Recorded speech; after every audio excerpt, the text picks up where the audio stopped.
I'm not here to trumpet any particular victory or accomplishment or anything like that. I've been in a business and will continue to be in a business that's very traditional and thinks in sort of evolutionary terms versus revolutionary terms. Pretty hidebound, not subject to rapid changes. I've been doing it for about 25 years. Been on the selling end as a producer, working on an oyster farm and mussel farm and stocking mussels, working as a wholesaler here in the city and in other cities. And I've also been on the buying end as a retailer and a restaurant operator.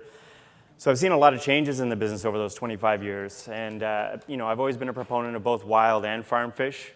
We are in this sort of moment in history where we have this great fortune that there is still wild protein available in the ocean. That's just a fluke of history that we weren't able to kill all the fish, up to this point, right?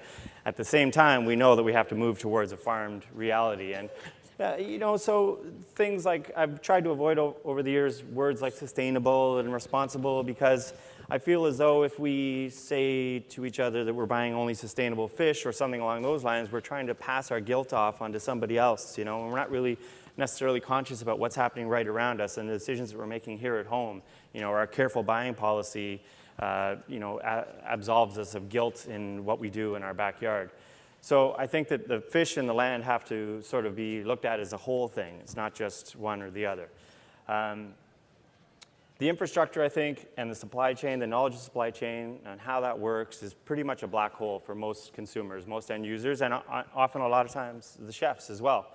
The demand for sustainable fish, while noble, is probably in and of itself unsustainable if we look at only licensing and accreditation models like MSC or things like that, and we say, this is the wild fish we're going to target this year, and this is the wild fish we're going to target this year, because these are the ones that were decided that these are sustainable. In 2006, for example, Walmart announced that within 5 years, so by 2011, they would sell only seafood certified by the MSC, the Marine Stewardship Council. And they're one of the best known accreditors of seafood. Since then, in that time, the demand for MSC certification has gone up 7 times, 700%, according to oneearth.org. 9 years later, though, even as the MSC certifications have accelerated, Walmart still hasn't been able to source all of its seafood from certified fisheries.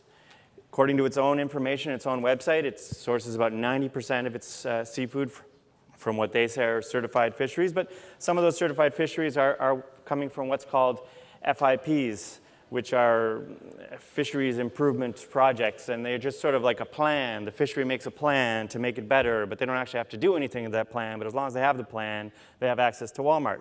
So, we're really twisting ourselves into knots here. Consumers, do they think that they're only getting sustainable food from Walmart after all this time? I'm not sure. It's hard to say. Certainly very little opportunity for them to ask questions at a place like Walmart. And so when you look at a smaller venue like myself or Hooked in town or something like that, we can tell people flat out whether this is certified or whether it's not certified and which board.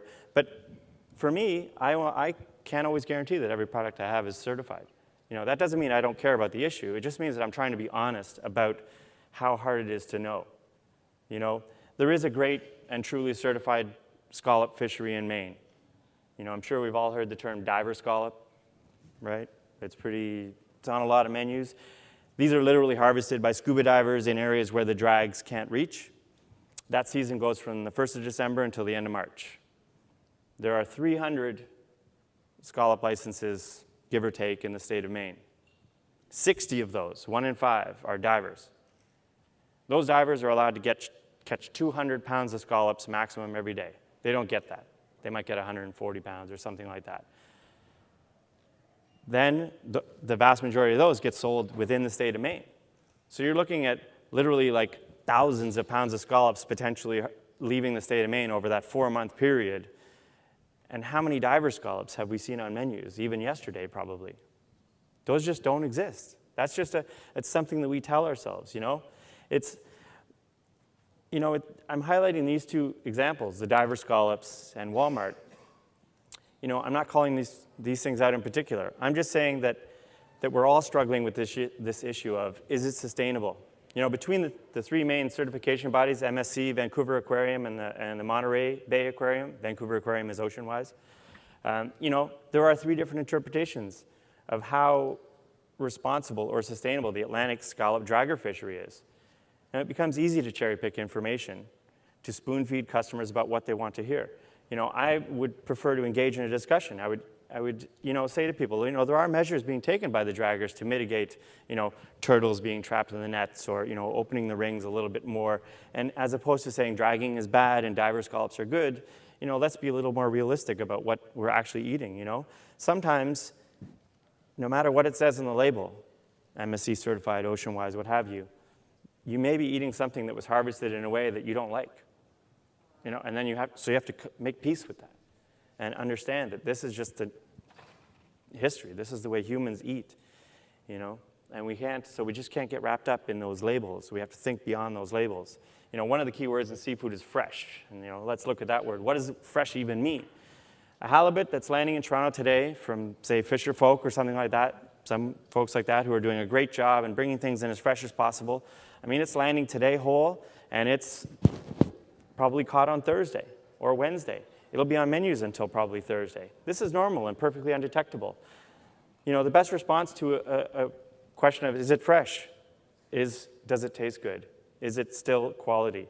The storage conditions on the boat, throughout the cold chain, all these things can impact the freshness or the quality of the fish. So is fresh even the right question?